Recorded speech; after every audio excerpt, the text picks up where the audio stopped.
অবশেষে নিজের দেশে নিজের মাটিতে ফিরে এসেছেন জনাব তারেক রহমান।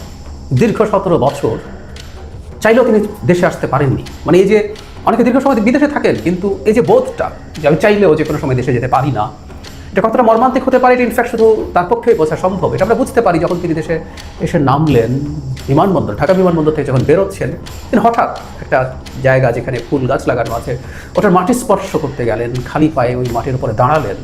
আমরা ধারণা করতে পারি কীরকম আবেগ এই মানুষটার মধ্যে জমা হয়েছিল, খুব স্বাভাবিক। তার সব কিছু নিয়েই গতকাল সারাদিন দিনভর মানুষ সামাজিক মাধ্যমে আলোচনা করেছে। টিভি চ্যানেলগুলো তিনি প্রথম যখন সিলেটে এসছেন, দেশের মাটিতে অবতরণ করেছেন, ঢাকায় এসছেন, বসছেন, কথা বলছেন, ডক্টর ইউনূসের সাথে আলাপ করছেন, তাকে বরণ করে নেওয়া হচ্ছে, তার জার্নি যেখানে জনসমাবেশ হচ্ছে সেখানে সব কিছু দেখানো হয়েছে। কিন্তু সব কিছু ছাপিয়ে তার বক্তৃতাটা, ইনফ্যাক্ট এটার একটা অ্যানালিসিস আমাদের করতে হবে, কারণ দেশে ফিরে আসা আসলে তিনি কী বার্তা দিতে চেয়েছেন, তাকে আমরা কীভাবে দেখব, এই বার্তাটা দিয়ে তিনি আসলে কী করলেন। এবং আমি এভাবে দেখতে চাই, শুরুতে বলে রাখি যে তিনি নিজের প্রতি একটা চ্যালেঞ্জ নিজে তৈরি করেছেন। এটা সুনির্দিষ্ট পরিকল্পিত বলেই মনে করি, কিন্তু একটা চ্যালেঞ্জ তৈরি হয়েছে যেটা তিনি তৈরি করেছেন। এর জন্য তাকে ভবিষ্যতে নিশ্চিতভাবেই জবাবদিহি করতে হবে। একটা গণতান্ত্রিক ব্যবস্থায় জবাবদিহি থাকতে হয়, মানুষ জবাবদিহি চাইবে, এবং আমি আশা করি সেই জবাব তিনি সুন্দরভাবে দিতে পারবেন। কী চ্যালেঞ্জ তৈরি করেছেন আমি সেই জায়গায় আসবো। তার ভাষণের কন্টেন্ট নিয়ে কয়েকটা কথা একটু বলি। তিনি কি বলেছেন? তিনি শুরু করেছেন 71 সাল দিয়ে। এটা বলার সাথে সাথে আমি আশা করি যে আমাদের কিছু লোকজন আছে তারা বলতেই পারেন, it's a stupid plan, stupid decision. 71 আনলেই নাকি ভারতের দালাল হয়ে যায় এবং তার ভোট কমতে শুরু করে বলবে, তাহলে তো জামাতিদের বা তাদের সাথে অ্যালাইন কিছু লোকজন আছে তাদের খুশি হওয়ার কথা। তারেক রহমান শুধু 71 এবার না, এর পরেও আবারও বলেছেন। যাই হোক, আমরা মনে করি অত্যন্ত সঠিকভাবে তিনি 71কে এনেছেন। আমাদের যে রাষ্ট্রের তো জন্ম হয়েছে, সেখানকার শহীদের রক্তের কথা আছে এবং কয়েকটা ল্যান্ডমার্ক কথা বললেন। এবং খুব ইন্টারেস্টিংলি চতুর্থ যে ল্যান্ডমার্ক 71-এর পরের 71কে সরিয়ে রাখলে তৃতীয় যে ল্যান্ডমার্ক, সেটার মুখোমুখি তিনি দাঁড়িয়ে আছেন। আর দুটো ঘটনাচক্রে তার বাবা এবং মা ছিলেন। আমি আমার একটা কলামে এটা লিখছিলাম, বিশেষ করে 75-এর 7ই নভেম্বর, বিশেষ করে আরও যদি বলি নভেম্বরের 3 থেকে 7, 15 আগস্টের পরে দেশ বেশ টার্ময়েলের মধ্যে ছিল। তারপর 3 থেকে 7-এর এই সময়টা খুবই ক্রুশাল ছিল, এবং সেখানে জিয়াউর রহমান অসাধারণ ডিসাইসিভ রোল প্লে করেছেন এবং দেশের স্টেবিলিটি নিশ্চিত করেছেন। তারপর 90-তে এরশাদ বিরোধী আন্দোলনে তার মা অতি গুরুত্বপূর্ণ এবং প্রধানতম ভূমিকা পালন করেছেন। এবং এখন বাংলাদেশ আবার একটা খুবই ভালনারেবল অবস্থায় এসে হাজির, এবং যারা তারেক রহমান ঘটনাচক্রে আবারও অত্যন্ত গুরুত্বপূর্ণ একটা রোল প্লে করার জায়গায় দাঁড়িয়ে আছে। এখন পর্যন্ত তিনি যা করেছেন প্রত্যেকটা জিনিসকে আমরা সঠিক আছেন বলেই মনে করি, কিন্তু জার্নিটা অনেক লম্বা, সে জায়গায় আসবো।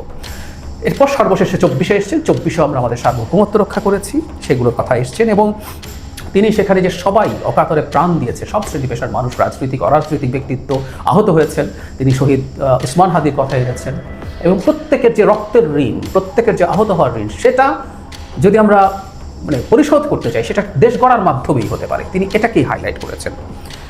তিনি দেশের ডাইভার্সিটিকে অ্যাকসেপ্ট করছেন। মানে একজন মধ্যপন্থী রাজনৈতিক দলের যা হওয়ার কথা, কিন্তু আইডেন্টিটি পলিটিক্স করেন না তিনি। মধ্যপন্থী রাজনৈতিক দল, বাংলাদেশের সবচেয়ে বড় মধ্যপন্থী রাজনৈতিক দল বিএনপির প্রধান, তাই এখানে সবার তিনি পাহাড়ের কথা, সমতলের কথা, বিভিন্ন ধর্মের নাম উল্লেখ করে বলেছেন। সব রকম মানুষকে নিয়ে তিনি দেশ গড়তে চান।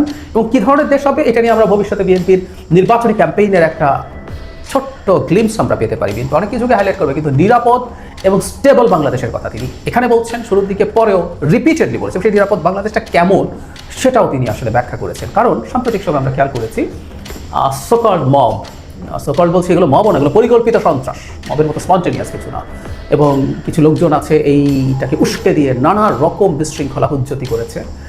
সর্বশেষ ডেইলি স্টার, প্রথম আলো, উদিচি, ছায়ানটে হামলা, এবং বিভিন্ন জায়গায় মাসের পর মাস ধরে 5 আগস্ট পরবর্তী সময়ে তথাকথিত বিপ্লবের নামে কিছু মবস্টার, কিছু অ্যানার্কিস্ট এগুলো উস্কে দিয়ে গেছে। সেগুলোকে অ্যাড্রেস করছেন। আমি ধারণা করি এটা একটা ব্রিলিয়ান্ট পিক, কারণ এই দেশের স্থিতিশীলতা চাওয়া মানুষরা এটা কোনোভাবেই নেবে না। এটাকেই তিনি খুব গুরুত্ব দিয়ে দেখিয়েছেন।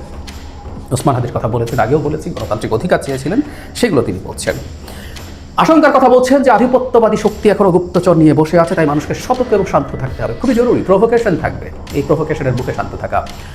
সত্যিকার অর্থে বিএনপির মতো এত বড় একটা রাজনৈতিক দল নানা রকম প্রভাব ফিল করেছে।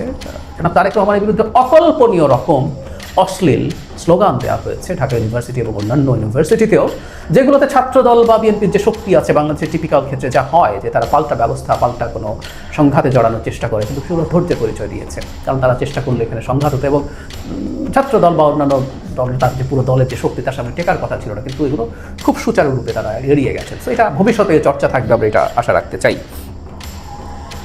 তিনি দেশে শান্তি চাই, এই কথাটা 3 বার বলেছেন। তার মানে আমি বলছি কথাটা যে আসলে কোন জায়গাটাকে গুরুত্ব দিচ্ছে, এটা আসলে সবচেয়ে গুরুত্বপূর্ণ। আমরা নিরাপদ যদি থাকি, একটা স্টেট হিসাবে যদি এক্সিস্ট করে, এখানে যদি অ্যানার্কিজম না থাকে, তাহলে আমরা বুঝতে পারি যে এবার বাকি কাজগুলো আমরা করতে পারবো। সুতরাং এটা অত্যন্ত একেবারেই এসেনশিয়াল প্রিরিকুইজিট। একটা অশান্ত দেশে যাবতীয় কোনো প্ল্যান পলিসি কাজ করবে না, সেটাকে হাইলাইট করছেন। এবং আবারও বলছি, পাল্টা দিকে যারা আছে তারা কার্যত অশান্তি তৈরি করতে চাইছে, কার্যত বিশৃঙ্খলা তৈরি করতে চাইছে। সুতরাং তার বিপরীতে শান্তি চাই উনি 3 বার বলেছেন। সুতরাং আমি বলছি এটা ধারণা করা যায় যৌক্তিকভাবেই এটাকে বিএনপি তার নির্বাচনী ক্যাম্পেইনের একটা গুরুত্বপূর্ণ ইস্যুতে পরিণত করবে।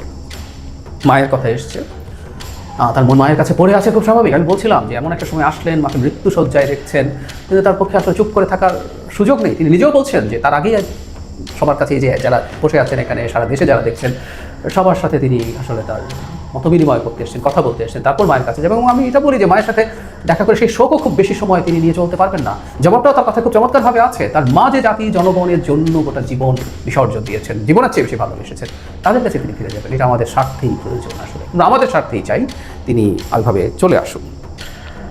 শান্তি শৃঙ্খলার কথা বারবার বলছেন, যে কোনো মূল্যে সেটাকে নিশ্চিত করতে হবে সবাই মিলে। তার মানে যে এবার একটু আমরা সামারাইজ করি, কিন্তু কেন বলছি তিনি সবচেয়ে বিরাট চ্যালেঞ্জ তৈরি করছে, ওটা পরের দিকে আসছি। এর বাইরে আরেকটা সিগনিফিক্যান্ট দিক হচ্ছে, তিনি তার বক্তব্যে একজন বিশ্বাসী মুসলিমের মতো কথা বলেছেন। জামাতের দিক থেকে একটা ক্যাম্পেইন আছে এরকম, যে জামাতে ইসলামীর পলিটিক্সের সমালোচনা করলে, একাত্তর নিয়ে সমালোচনা করলে তার গায়ে অমুসলিম ট্যাগ দিয়ে দেওয়ার চেষ্টা, ইসলাম বিদ্বেষী, নাস্তিক এসব ট্যাগ দিয়ে দেওয়ার একদম স্পষ্ট একটা চেষ্টা আছে মুখ বন্ধ করে দেওয়ার জন্য। তখন একটা কথা বলতাম যে একটা মানুষ জামাত ইসলামের রাজনীতি না করেও, মধ্যপন্থী রাজনীতি করেও একজন বিশ্বাসী মুসলিম হতে পারে। এবং বিএনপির এই ব্র্যান্ডিংটা ছিল। তারেক রহমান এই কাজটা করেছেন। তিনি প্রতিটা মুহূর্তে আল্লাহর নাম নিয়েছেন, রীতিমতো হাত তুলে মোনাজাতের মধ্যে করেছেন, যেখানে তিনি এই জায়গাটা আমি একটু টুকে রেখেছি, আমি বলি উনি কি বলেছিলেন, হে রাব্বুল আলামিন, হে একমাত্র মালিক, হে একমাত্র পরওয়ারদিগার, একমাত্র রহমত দানকারী, একমাত্র সাহায্য দানকারী। আল্লাহর রহমত চেয়ে তিনি চেয়েছেন এই দেশটাকে যাতে ঠিকঠাক মতো গড়ে তোলা যায়, তার এই রহমত থাকলেই সেটা সম্ভব হতে পারে। সুতরাং তারেক রহমান বিএনপি করেন এবং উনি জামাতের মতো ইসলামী আইডেন্টিটি পলিটিক্স করেন না, তাতে তিনি মুসলমানিত্ব থেকে খারিজ হয়ে যান না। এই বার্তাটা দিতে হবে, দিয়েছেন। এবং এই বার্তাটা কঠোরভাবে আমরা আমাদের সমাজে রাখতে চাই, কঠোরভাবে রাখতে চাই। এটা খুবই সিগনিফিক্যান্ট একটা ব্যাপার আমার মনে হচ্ছে। এবার মূল জায়গাটায় আসছি, তিনি কীভাবে তিনি নিজের উপরে চ্যালেঞ্জ তৈরি করলেন।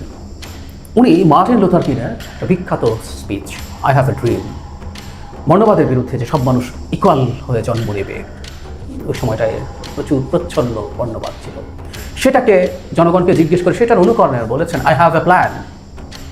উনি এভাবে বলছেন, I have A plan for the people of my country, for my country. মারাত্মক ঝুঁকিপূর্ণ একটা statement, it's a brilliant one, কিন্তু ঝুঁকিপূর্ণ। ঝুঁকিপূর্ণ কেন বলছি? যদি তিনি তার প্ল্যান বাস্তবায়নে সফল হন, ওনার প্ল্যান কী আছে আমরা ওটা থেকে জানি। তিনি প্রচুর স্পিচ দিয়েছেন এটা নিয়ে, তার ঘোষিত তার ভিত্তিতে অনেকগুলো কমিটি তৈরি হয়েছে যেগুলো রিলেন্টলেসলি কাজ করে যাচ্ছে। খুবই ব্রিলিয়ান্ট লোকজন এগুলোর সাথে কানেক্টেড আছে, আমি ব্যক্তিগতভাবে জানি। এটা হলো পরিকল্পনার জায়গা, কিন্তু এটা এক্সিকিউশন করা, তার জন্য তার দলকে তার মতো করে তার চিন্তা বোঝা, তার সাথে রেজোনেট করা হাইলি চ্যালেঞ্জিং। সরকারের ভেতরে যারা আছে এটাকে পুরো কন্ট্রোল করে সরকারকে কাজ করানো, প্লাস তার দলকে জনকল্যাণে রাখা, অ্যাটলিস্ট জনগণের বিপদ তৈরি না করা, এই সব কিছু মিলে তিনি তার প্ল্যান যদি বাস্তবায়ন করতে পারেন, তার এই স্পিচ আমেরিকা যেমন মার্টিন লুথার কিংয়ের আই হ্যাভ এ ড্রিম স্পিচের মতো বিখ্যাত হয়েছে, ঠিক একই রকমভাবে এটা স্মরণ করা হবে। আবার এটা যদি না পারেন, এটা প্রচুর বিদ্রুপের শিকার হবে, ব্যঙ্গ করা হবে তাকে নিয়ে, এটাতে কোনো রকম কোনো সন্দেহ নেই। সুতরাং তিনি তার উপরে চ্যালেঞ্জটা তৈরি করেছেন। আমি বিশ্বাস করি, আমি কনফিডেন্ট যে তিনি জেনে শুনেই এটা করেছেন এবং ওটার জন্য তিনি সর্বস্ব দেবার মতো প্রস্তুতি তার রয়েছে। আমি আশা করি তিনি সেটা পারবেন, আমি বিশ্বাস করি তিনি সেটা পারবেন।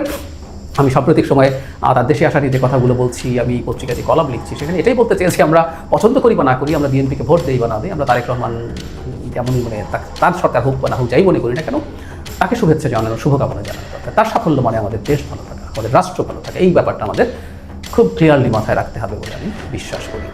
আর যে স্পিচটা হলো একজন রাষ্ট্রনায়কের স্পিচ যেমন হওয়ার কথা তেমন হয়েছে। তিনি ইনক্লুসিভ পলিটিক্সের কথা বলেছেন, সবাইকে একসাথে কাজ করার কথা বলেছেন, জাতি ধর্ম বর্ণ নির্বিশেষে সবার কথা বলেছেন। এবং খুব ইন্টারেস্টিং, আমি খেয়াল করলাম উনি ওনার স্পিচে তরুণদের কথা বলছেন, নারীদের কথা বলছেন, কৃষকদের কথা বলছেন, 40 লক্ষ প্রতিবন্ধীর কথা আলাদাভাবে বলেছেন। আমরা খেয়াল করবো মানুষের প্রতি ইনক্লুসিভ সোসাইটির জন্য তার মমতা কতটা আছে, কতটা সিরিয়াস তিনি, এই একটা তথ্য আমাদেরকে সেই বার্তা দেয়।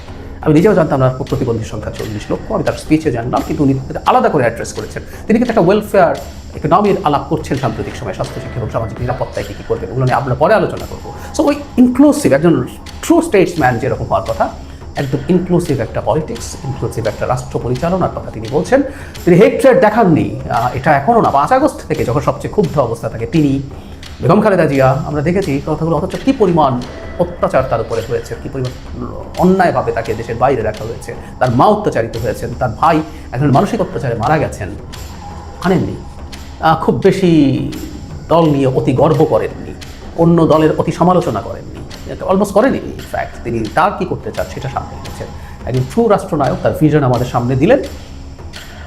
পুরোপুরি বাংলাদেশে আসলে এগুলো বাস্তবায়ন করা হয়তো কঠিন, বা পুরোপুরি করা যাবেও না, কিন্তু তিনি স্বপ্নটা দেখছেন এবং স্বপ্নটা যতটা কাছাকাছি তিনি যেতে পারেন ততটাই আমাদের চাওয়া থাকবে। আমরা কামনা করবো তিনি যেন যেতে পারেন। আমরা তাকে প্রার্থনার মাধ্যমে দোয়া করে, আমরা তার সমালোচনা করে, যেখানে তিনি ভুল করতে যাবেন সেখানে সমালোচনা করে, শোরগোল করে, গণতন্ত্র এভাবেই কাজ করে, তাকে দিয়ে আমাদের এই কাজগুলো করার, তাতে তিনি সফল হবেন, আমরাও সফল হব।